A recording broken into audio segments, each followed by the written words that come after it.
ಶುಕ್ರವಾರ ದಿನ 13ನೇ ತಾರೀಕು ಬಂದರೆ ಎಷ್ಟು ಡೇಂಜರ್ ಅಂತ ಈ ಹೊಸಕೋಟೆ ಆಕ್ಸಿಡೆಂಟ್ ನಡೆದ್ಮೇಲೆ ನನಗೂ ಗೊತ್ತಾಗಿದ್ದು.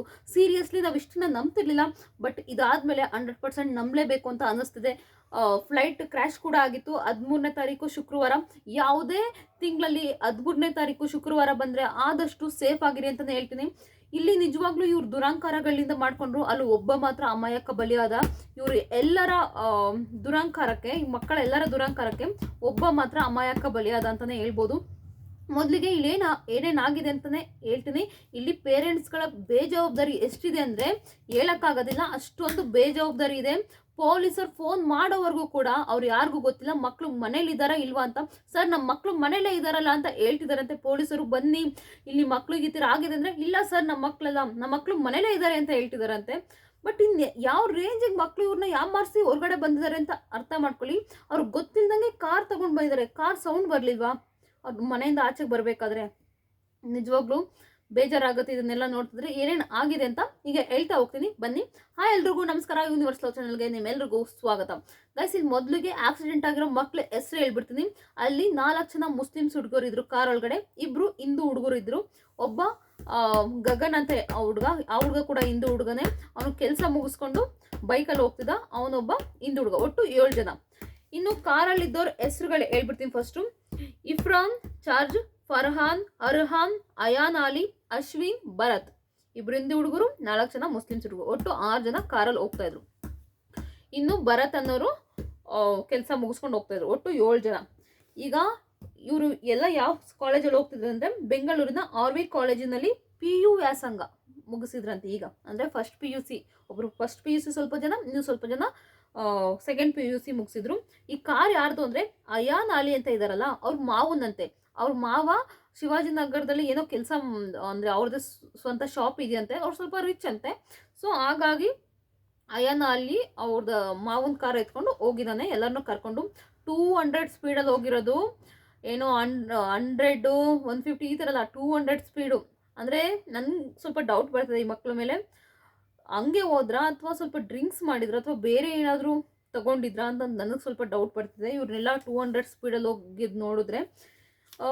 ನಂತರ ಬೆಳಗಿನ ಜಾವ 3:30 ಎಲ್ಲ ಪ್ಲ್ಯಾನ್ ಮಾಡ್ಕೊಂಡಿದ್ದಾರೆ. ಎಲ್ಲರೂ ಪ್ಲ್ಯಾನ್ ಮಾಡ್ಕೊಂಡಿದ್ದಾರೆ ಹೋಗೋಣ ಅಂತ. ಎಲ್ಲರೂ ಕೂಡ ಪ್ಲ್ಯಾನ್ ಮಾಡ್ಕೊಂಡಂಗೆ ಅವ್ರ ಅಪ್ಪ ಅಮ್ಮಂಗೆ ಗೊತ್ತಿಲ್ದಂಗೆ 3:30 ಎಲ್ಲರೂ ಕೂಡ ಮನೆಯಿಂದ ಆಚೆ ಬಂದಿದ್ದಾರೆ. ಮನೆಯಿಂದ ಆಚೆಗೆ ಬಂದ್ಬಿಟ್ಟು ಹೊಸ ಹೈವೇ ಹೊಸಕೋಟೆ ಸತ್ಯವರ ಬಳಿ ಬಂದು ಆಕ್ಸಿಡೆಂಟ್ ಆಗಿರೋದು. ಎಲ್ಲರೂ ಮನೆಯಿಂದ ಬಂದ್ಬಿಟ್ಟು ಜೋರಾಗಿ ಹೋಗಿದ್ದಾರೆ. ಒಂದು ಥ್ರಿಲ್ ಏನೋ, ಅಥವಾ ಎಲ್ಲ ಬಿರಿಯಾನಿ ತಿನ್ನಕ್ಕೆ ಹೋಗ್ತಿದ್ರು ಬೆಳಗಿನ ಜಾವ, ಅಥವಾ ರೈಡ್, ಹೊಸ ಹೈವೇ ಇದು, ಹೋಗೋಣ ಒಂದು ರೈಡು ಅಂತ ಹೋಗ್ತಿದ್ರು ಗೊತ್ತಿಲ್ಲ. ಫಾಸ್ಟಾಗಿ ಹೋಗಿದ್ದಾರೆ. ಹೋಗ್ಬಿಟ್ಟು ಪಾಪ ಅವ್ನು ಕೆಲಸ ಮುಗಿಸ್ಕೊಂಡು ಬರ್ತಿದ್ದ. ಅವ್ರು ಎಲ್ಲಿ ಕೆಲಸ ಮಾಡ್ತಿದ್ದು ಅಂದರೆ ನಿತ್ಯ ಹ್ಯಾಪ್ ಕಾಮ್ಸ್ನಲ್ಲಿ ಅಂತೆ. ನಿತ್ಯ ಆಪ್ ಕಾಮ್ಸ್ನಲ್ಲಿ ಕೆಲಸ ಮಾಡ್ತಿದ್ರಂತೆ ಗಗನ್ ಅವರು. ಒಂದು 12-13 ಎಷ್ಟು ಸಂಬಳ ಬರ್ತೈತಂತೆ. ಅವ್ರಿಗೆ 26 ವರ್ಷ. ಗಗನ್ ಅನ್ನೋರ್ಗೆ 26 ವರ್ಷ. ಇನ್ನೂ ಮದುವೆ ಆಗಿರಲಿಲ್ಲ, ಸಿಂಗಲ್ ಆಗಿದ್ರು. ಅವ್ರ ಅಮ್ಮಂಗೆ ಕಣ್ ಕಾಣೋದಿಲ್ಲ. ಅವ್ರ ಅಮ್ಮ ಅಳ್ತಿದಾರಲ್ಲಿ. ಅವ್ರ ಅಮ್ಮಂಗೆ ಈಗಲೂ ಗೊತ್ತಿಲ್ಲ ನನ್ನ ಮಗ ಬೇರೆಯವ್ರ ಕಾರ್ ಬಂದು ಗುದ್ದಿ ನನ್ನ ಮಕ್ಕ ಸತ್ತಿದ್ದಾನೆ ಅನ್ನೋದು ಅವ್ರ ಅಮ್ಮಂಗೆ ಗೊತ್ತಿಲ್ಲ. ಗಗನರ ಅಮ್ಮ ಏನು ಹೇಳ್ತಿದ್ದಾರೆ ಅಂದರೆ, ನನ್ನ ಮಗನ ಅವ್ನ ಜೊತೆಲಿದ್ದವ್ರು ಹಾಳು ಮಾಡಿಬಿಟ್ರು. ಅವ್ನು ಯಾರೋ ಕಾರಲ್ಲಿ ಹೋಗ್ತೀನಿ ಅಂತ ಹೇಳ್ತಿದ್ದ.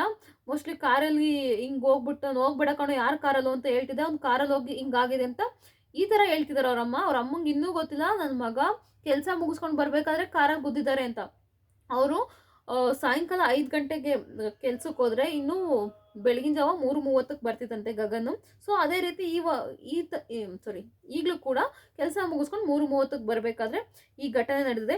ಇವರು ಫಾಸ್ಟಾಗಿ ಹೋಗಿದ್ದಾರೆ. ಮೊದಲು ಗಗನ್ಗೆ ಹೋಗಿ ಫಾಸ್ಟ್ ಡಿಕ್ಕಿ ಹೊಡೆದ್ರೆ ಅಲ್ಲಿ ಸ್ಪಾಟ್ ಔಟ್ ಆಗಿದ್ದಾರೆ ಗಗನ್ ಅವರು. ನಂತರ ನಿಯಂತ್ರಣ ತಪ್ಪಿಟ್ಟು ಹೋಗಿ ಅಲ್ಲಿ ಟ್ಯಾಂಕರ್ ನಿಂತಿರ್ತಾರೆ. ಟ್ಯಾಂಕರ್ಗೆ ಹಿಂದೆಯಿಂದ ಡಿಕ್ಕಿ ಹೊಡಿದ್ದಾರೆ. ಆ ಟ್ಯಾಂಕಲ್ಲಿರೋ ಡ್ರೈವರು ಮುಂದೆಗಡೆ ಕೂತ್ಕೊಂಡಿದ್ರಂತೆ. ಅವ್ರು ಗುದ್ದಿದ ಸ್ಪೀಡ್ಗೆ ಆ ಟ್ಯಾಂಕರು ಅದು ಪಲ್ಟಿ ಆಗಿ ಆ ಡ್ರೈವರ್ಗೇನು ಸ್ವಲ್ಪ ಏಟಾಗಿದೆ ಅಷ್ಟೇ, ಪಾಪ ಸತ್ತಿಲ್ಲ, ಚೆನ್ನಾಗಿದ್ದಾರೆ. ಸ್ವಲ್ಪ ಸಣ್ಣ ಪುಟ್ಟ ಏಟಾಗಿದೆ. ಅದು ಟ್ಯಾಂಕರಿಂದ ಉಂಟ್ಕೊಳ್ಳುತ್ತೆ. ಈ ಟ್ಯಾಂಕರ್ ಉಂಟ್ಕೊಂಡಿದ್ದು ಇದಾದ್ಮೇಲೆ ಅಂದರೆ ಸ್ವಲ್ಪ ಅಲ್ಲಿ ಜಾಗ ಇರುತ್ತಲ್ಲ, ಜಾಗ ಬಿಟ್ಟು ಪಕ್ಕದ ರೋಡ್ಗೆ ಸ್ವಲ್ಪ ಜಿಗಿದಿದೆ. ಇದು ಅವ್ರು ಗುದ್ದಿದ ಸ್ಪೀಡ್ ಯಾವ ರೇಂಜ್ಗಿತ್ತು ಅಂತ ಅರ್ಥ ಮಾಡ್ಕೊಳ್ಳಿ.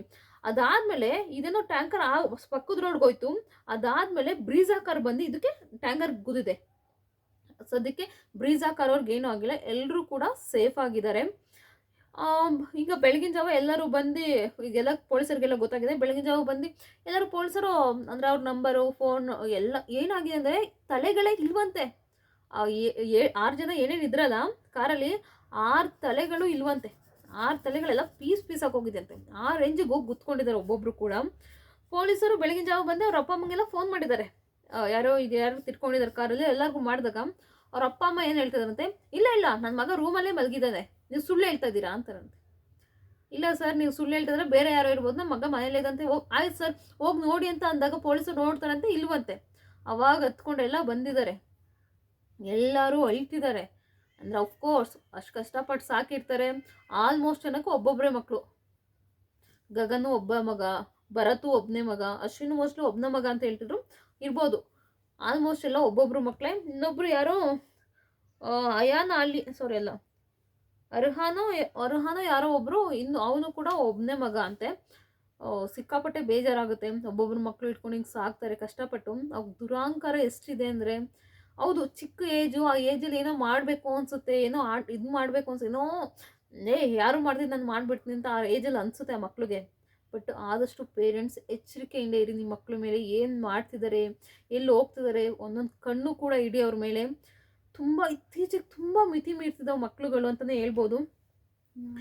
ಇನ್ನೊಂದು ಹೇಳ್ಬೇಕಂದ್ರೆ 13 ಫ್ರೈಡೆ ಅಂದರೆ ಶುಕ್ರವಾರ, ಆದಷ್ಟು ಹುಷಾರಾಗಿರಿ ಎಲ್ಲ ಪ್ರತಿಯೊಬ್ಬರು ಕೂಡ. ನಿಮ್ಗೆ ಇನ್ನೊಂದೆಲ್ಲ ನೋಡಿ, ಇವತ್ತು 13th ಶುಕ್ರವಾರ. ಅದೇ ರೀತಿ ಇವ್ರದ್ದು ಕೂಡ ಗಾಡಿ, ಕಾರ್ ನಂಬರ್ ಕೂಡ 1913. ಅವ್ರ ಕೊನೆಯಲ್ಲಿ 13 ಅಂತ ಇದೆ. ಸಾರಿ, ಕಾರ್ ನಂಬರ, ಗಾಡಿ ನಂಬರ್ ಅನ್ಸುತ್ತೆ. ಗಾಡಿ ನಂಬರ್ 1913 ಅಂತ ಇದೆ. ಕಾರ್ ನಂಬರ್ ಕೂಡ 138 ಅಂತ ಏನೋ ಇದೆ ಮುಂದೆಗಡೆ. ಗಾಡಿ ನಂಬರ್ ಕಾರ್ ನಂಬರ್ ಗೊತ್ತಿಲ್ಲ, ಒಟ್ಟಿನಲ್ಲಿ ಎಲ್ಲರಲ್ಲೂ ಕೂಡ, ಗಾಡಿಲೂ ಕಾರಲ್ಲೂ ಎಲ್ಲರಲ್ಲೂ ಕೂಡ 13 ಅಂತಲೇ ಇದೆ ನೋಡಿ.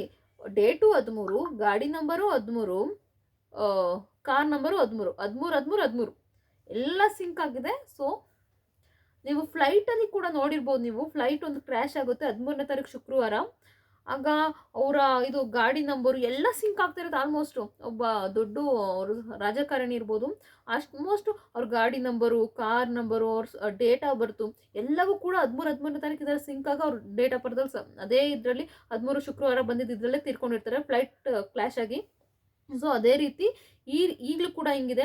ತುಂಬ ಜನ ಹೇಳ್ತಿದ್ರು ಜ್ಯೋತಿಷ್ಯರೆಲ್ಲ, ಹೌದು 13ನೇ ಶುಕ್ರವಾರ ಆದಷ್ಟು ಹುಷಾರಾಗಿರಿ, ಈ ಥರ ನಡೆಯುತ್ತೆ, ತುಂಬ ಆಕ್ಸಿಡೆಂಟ್ಗಳು ನಡೆಯುತ್ತೆ, ಎಷ್ಟೋ ಜೀವಗಳು ಹೋಗುತ್ತೆ ಅಂತ ತುಂಬ ಜನ ನಂಬಿರೋದಿಲ್ಲ. ನನಗಿದು ನಡೆದ ಮೇಲೆ ನಿಜವಾಗ್ಲೂ ಅದು ಕನ್ಫರ್ಮ್ ಅನಿಸ್ತಿದೆ. ಗುಜರಾತು, ಹೈದರಾಬಾದ್ ಈ ಕಡೆ ಎಲ್ಲ ದೊಡ್ಡ ದೊಡ್ಡ ಆಕ್ಸಿಡೆಂಟ್ಗಳಾಗಿದೆ. ಅದೇ ರೀತಿ ನಮ್ಮ ಕರ್ನಾಟಕದಲ್ಲೂ ಕೂಡ ಇವತ್ತು ಆಗಿದೆ ಅಂತಲೇ ಹೇಳ್ಬೋದು. ಇನ್ನೇನು ಹೇಳಬೇಕು ಗೈಸ್, ಇದ್ರ ಬಗ್ಗೆ ನಿಮ್ಮ ಅನಿಸಿಕೆ ಏನು ಅಂತ ದಯವಿಟ್ಟು ಕಮೆಂಟ್ ಬಾಕ್ಸಲ್ಲಿ ಕಮೆಂಟ್ ಮಾಡಿ. ನನಗಂತೂ ಇಲ್ಲಿ ಗಗನವರ ತಾಯಿ ಬಗ್ಗೆ ಏನಾದರೂ ಅವ್ರಿಗೆ ಪರಿಹಾರ ಕೊಡಿ. ಈಗ ಯಾರೋ ಕಾರ್ ಕೊಟ್ಟಿದ್ದಾರಲ್ಲ ಮಕ್ಳಿಗೆ ಈ ಚಿಕ್ಕ ವಯಸ್ಸಲ್ಲಿ, ಅವ್ರ ಮೇಲೆ ಸ್ವಲ್ಪ ಆ್ಯಕ್ಷನ್ ಕೂಡ ತಗೊಳ್ಳಿ. ಹೌದು, ಈಗ ಹಿಂಗೆ ಹೇಳ್ಬಾರ್ದು, ಬಟ್ ಆ ಕಾರ್ ಇನ್ಶೂರೆನ್ಸ್ ಏನಾರು ಇದು ಮಾಡಿ ಅವರ ತಾಯಿಗೆ ಸ್ವಲ್ಪ ಏನಾದರೂ ಹೆಲ್ಪ್ ಮಾಡಬೇಕು. ಪಾಪ ಯಾರೂ ಇಲ್ಲ, ಆಕೆಗೆ ಕಣ್ ಕಾಣೋದಿಲ್ಲ, ಆದಷ್ಟು ಹೆಲ್ಪ್ ಮಾಡಿ ಅವ್ರಿಗೆ. ರಾತ್ರಿ ಔಟಿಂಗ್ ಹೋಗೋ ಪ್ಲ್ಯಾನ್ ಕೂಡ ಮಾಡಿಕೊಂಡು ಹಿಂಗೆ ಹೋಗೆಲ್ಲ ಮಾಡಿದ್ದಾರೆ ಅಂದರೆ ತಂದೆ ತಾಯಿಗೆ ಒಂಚೂರು ಇಂಟು ಸಿಕ್ಕಿಲ್ವಲ್ಲ, ಅದು ಹೆಂಗೆ ಸಾಧ್ಯ? ಕಾರ್ ತೆಗ್ದಿದ್ದು ಗೊತ್ತಾಗ್ಲಿಲ್ವಾ, ಏನೂ ಗೊತ್ತಾಗ್ಲಿಲ್ವಾ? ಅಷ್ಟೊಂದು ಬೇಜವಾಬ್ದಾರಿಯಾಗಿರೋದಕ್ಕೆ ಹೇಗೆ ಸಾಧ್ಯ? ಒಬ್ಬ ಪೇರೆಂಟ್ಸ್ಗೂ ಕೂಡ ಒಂಚೂರು ಇಂಟು ಸಿಕ್ಕಿಲ್ಲ. ಎಲ್ಲರೂ ಕೂಡ ಬೆಳಗ್ಗೆ ಶಾಕ್ ಆಗ್ತಾರಂತೆ, ಇಲ್ಲ ನಮ್ಮ ಮಗ ಮೇಲಿದ್ದಾರೆ ಅಂತ ಹೇಳ್ತಾರಂತೆ. ಎಲ್ಲರೂ ಹೋಗಿ ಮೇಲೆ ನೋಡಿದಾಗ ಎಲ್ಲ ಇಲ್ಲ ಮಗ ಅಲ್ಲಿ. ಹಿಂಗಾಗುತ್ತೆ, ಆದಷ್ಟು ಹುಷಾರಾಗಿರಿ. ಒಬ್ಬ ಅಂತೂ ಯಾರಿಗೂ ಚಿಗುರು ಮೀಸೆ ಕೂಡ ಹೊಡೆದಿಲ್ಲ ಗುರು, ಆ ರೇಂಜಲ್ಲಿದ್ದಾರೆ. ಎಲ್ಲ 17, 18, 19. ಇವರೊಬ್ಬರು ಗಗನ್ ಮಾತ್ರ 26 ವರ್ಷ ಸಿಂಗಲ್ ಆಗಿದ್ರಂತೆ. ಹಿಂಗಾಗಿದೆ. ನಿಮ್ಮ ಪ್ರಕಾರ 13 ಶುಕ್ರವಾರದ ಎಫೆಕ್ಟಾ ಅಥವಾ ಇವ್ರುಗಳ ದುರಹಂಕಾರನ ಏನು ಅಂತ ದಯವಿಟ್ಟು ಕಮೆಂಟ್ ಬಾಕ್ಸಲ್ಲಿ ಕಮೆಂಟ್ ಮಾಡಿ. ನನಗಂತೂ ಸಿಕ್ಕಾಪಟ್ಟೆ ಬೇಜಾರಾಗ್ತದೆ ಗಗನ್ ಅವ್ರ ಬಗ್ಗೆ. ಸಿಕ್ಕಾಪಟ್ಟೆನೇ ಬೇಜಾರಾಗ್ತದೆ ಗೈಸ್. ಇದ್ರ ಬಗ್ಗೆ ನಿಮ್ಮ ಅನಿಸಿಕೆ ಏನು ಅಂತ ದಯವಿಟ್ಟು ಕಮೆಂಟ್ ಬಾಕ್ಸಲ್ಲಿ ಕಮೆಂಟ್ ಮಾಡಿ. ಪೂರ್ತಿ ವಿಡಿಯೋ ನೋಡಿದ್ದಕ್ಕಾಗಿ ಧನ್ಯವಾದಗಳು. Thank you so much.